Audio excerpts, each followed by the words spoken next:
So take a songbook and turn to page 97. Let's go ahead and start. Start service page 97.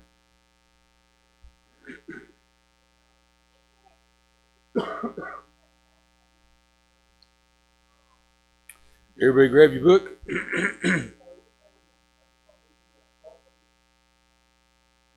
No, let's not do it all for tonight. Let's not do it all for tonight. Okay, here we go. We're gonna have like 2 verses of song and a real short message because I'm having trouble breathing because it's drainage stuff, whatever's going on. Okay, and I didn't go right there as I was supposed to. 97. Here we go. On Jordan's stormy banks I stand and cast a wishful eye to Canaan's fair and happy land where my possessions lie. I am bound for the promised land. I am bound for the promised land. Oh, who will come and go with me? I am bound for the promised land. All o'er those wide extended plains shines one eternal day. There God the Son forever reigns and scatters night away. I am bound for the promised land. I am bound for the promised land.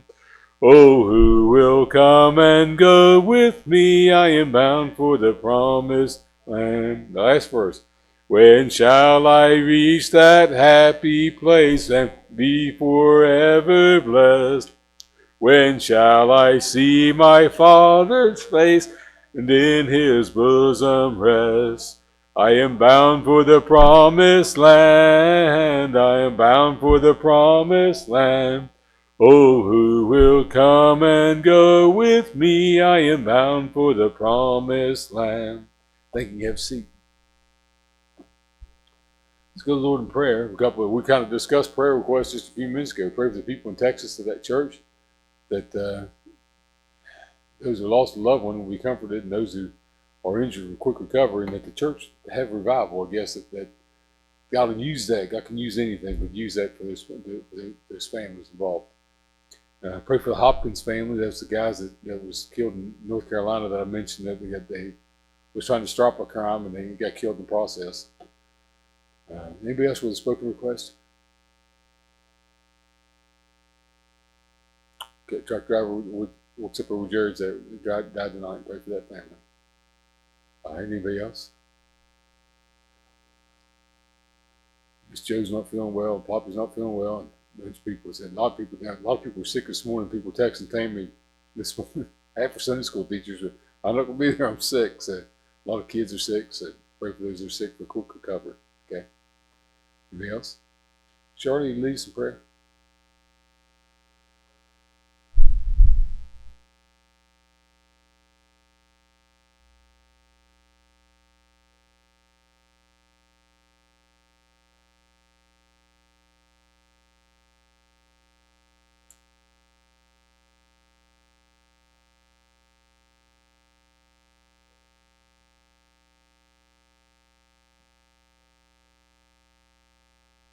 Let's get right into it. Open your Bible's Book of Psalms. Book of Psalms, Psalm 94.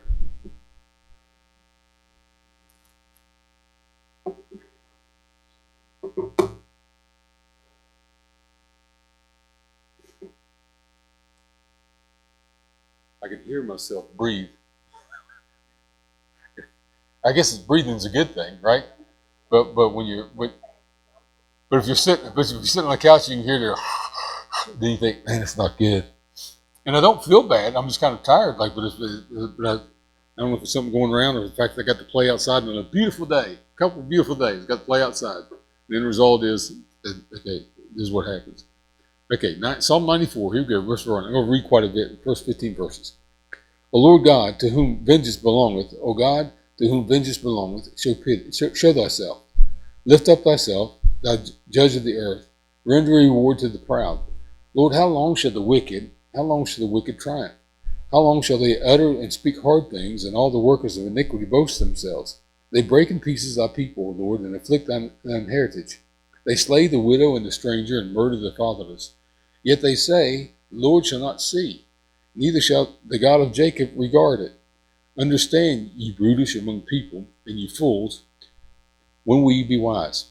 He that planteth the ear, shall he not hear? And he that formed the eye, shall he not see? He that chastises the heathen, shall he not correct? He that teacheth man knowledge, shall not he know? The Lord knoweth the thoughts of man, that they are vanity. Blessed is the man whom thou chasteneth, O Lord, and teachest him out of thy law, that thou mayest give him the rest from the days of adversity, until the pit be digged for the wicked. For the Lord will not cast off his people, neither will he forsake his inheritance. But judgment shall return unto righteousness, and all upright in heart shall follow it. We'll discuss it tonight. We'll stop reading right there. Tonight, several things have come up about shootings and different things. The shooting in a church in Texas and different things that have happened in the last few days. The man that got killed trying to stop a crime got run over and killed in the process. From the time that the first man that was ever born on the earth, Cain, who became a murderer, from that time till now, it seems like man is just wicked and has gotten worse and worse and worse. But how much worse can the first man was a murderer, and then you hear about murder today, and it's the same thing, and nothing has changed in thousands of years of history, several thousand years of history. But the wicked seem to triumph at times. And verse 4 says, the workers of iniquity boast in their evil. And a lot of bad people kind of boast about what they're doing. And they know what they're doing is wrong, and they think, God's not going to see it. The Lord of Israel, it says, that God doesn't see it. God doesn't care. God doesn't hear. That's people that live live their life as an atheist. Bless you. Some people do anything for a blessing. But people live their life completely as an atheist. Even the person that shot somebody in the church this morning in Texas, might say that call himself a Christian and got in an argument with somebody in church and shot him. And they might call themselves a Christian. Is almost like saying, God's not going to see this. I can do what I want. Okay? And man thinks that a man with no conscience is basically evil. A lot of people were just born that way. And they were atheists that in their true belief, where they may say that they're a Christian, they don't act like it. Titus chapter 3 verse 11 uses the word subverted, which means complete, where for somebody whose decision has been made, or he's made his choice. If people that think that God's not going to see them in doing what they're doing, or they get by with something that God can't hear or God can't see, and they're completely wrong. People who would say, I didn't do anything, and knowing what they've done. If you go through the book of Romans chapter 1, this is a process of people that didn't want to keep God in their thoughts. So they're evil in their thoughts, and their process is that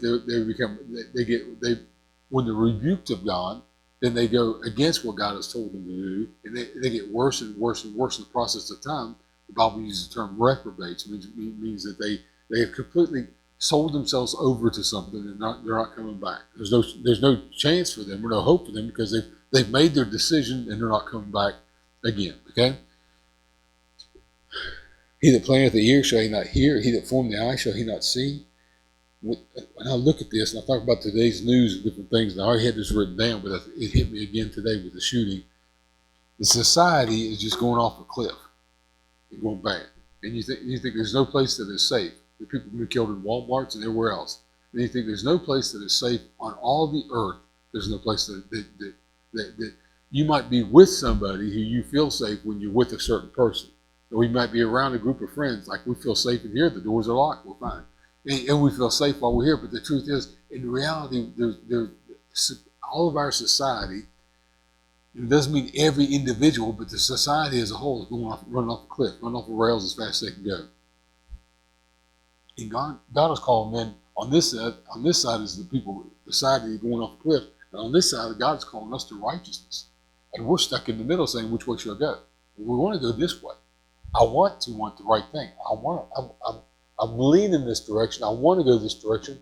But all the world and all of society, whether it's music and entertainment or just the way people live their life, the politics especially, people going off the cliffs in a completely opposite direction. And God says, okay, which way are you going to go?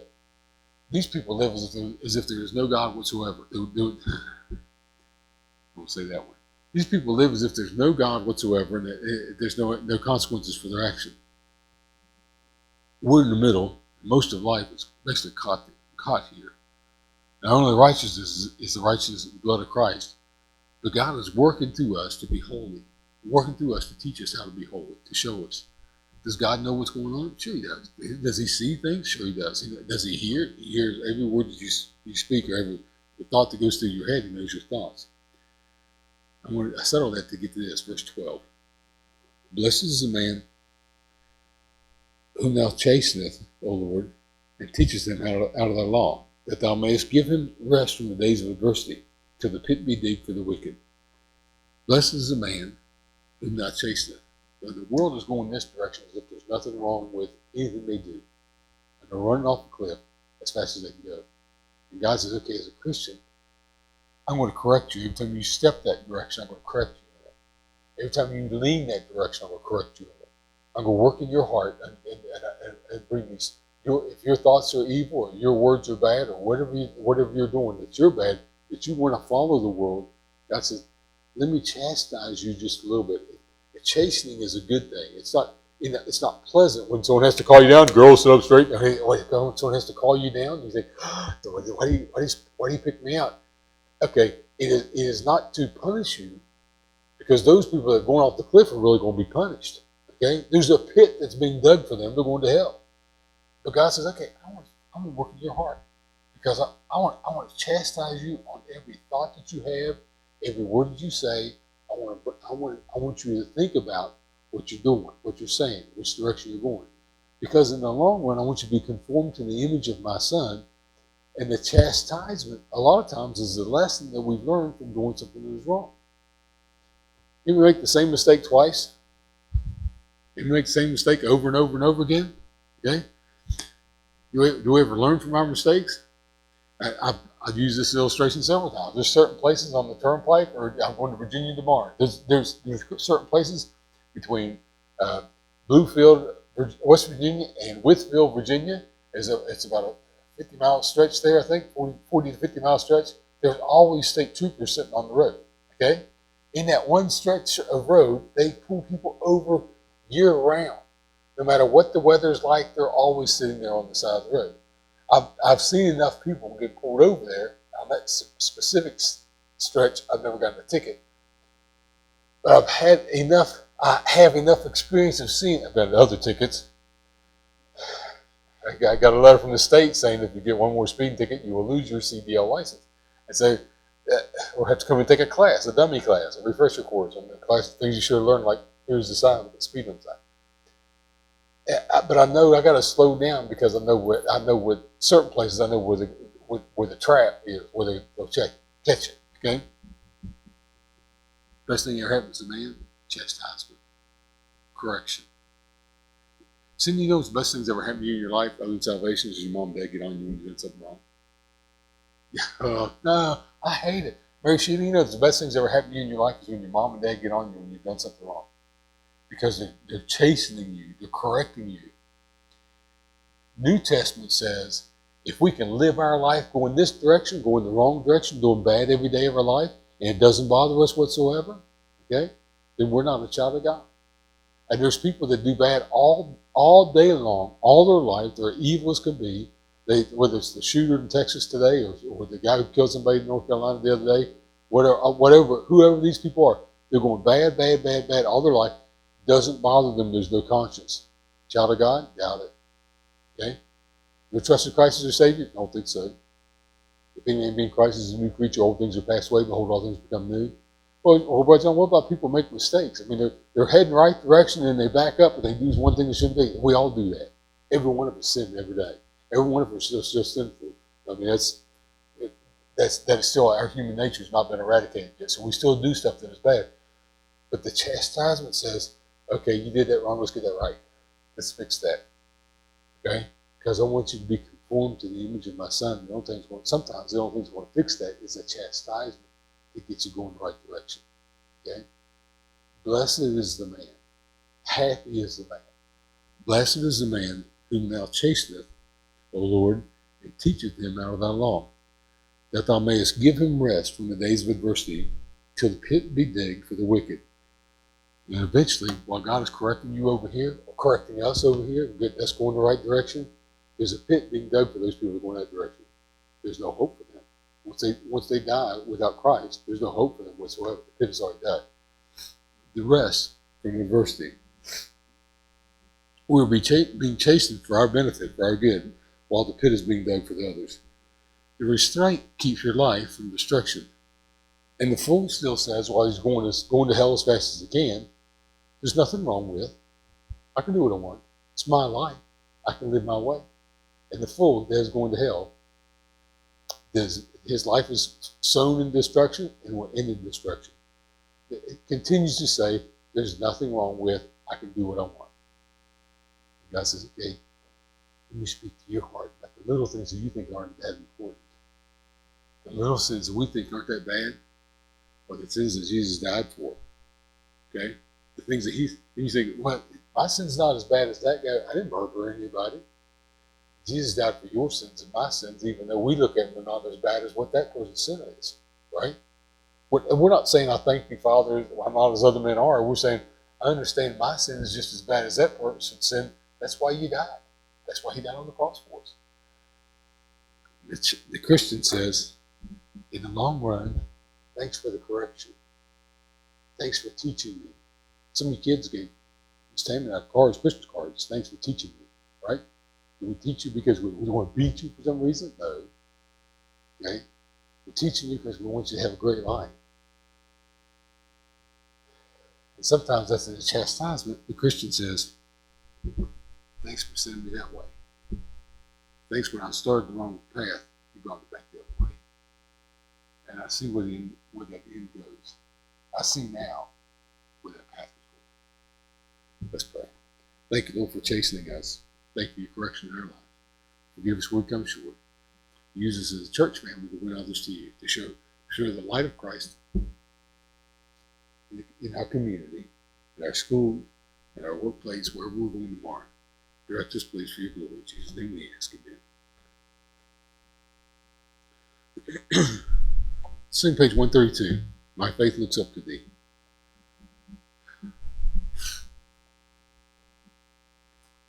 Page 132.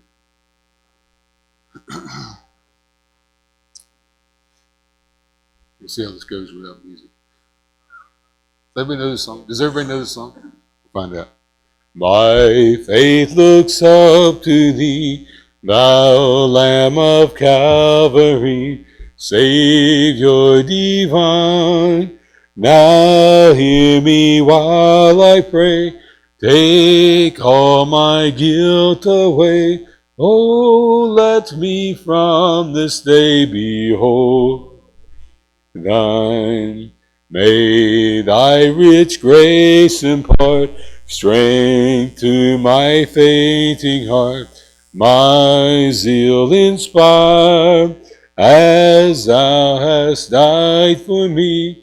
Oh, may my love to thee pure, warm, and changeless be a living fire. Third verse. While life's dark maze I tread, and griefs around me spread, be thou my guide. Bid darkness turn to thee, wipe sorrow's tears away. Let me ever stray from thee aside. Let's pray. Thank you, Lord, for loving us. Help us be the Christians we ought to be as we go out this week. Thank you for your provision for us. Thank you for our church family. Pray for those who are sick tonight. Just give them healing, quick recovery, feel better. In Jesus' name we ask. Amen. Thanks for coming out tonight.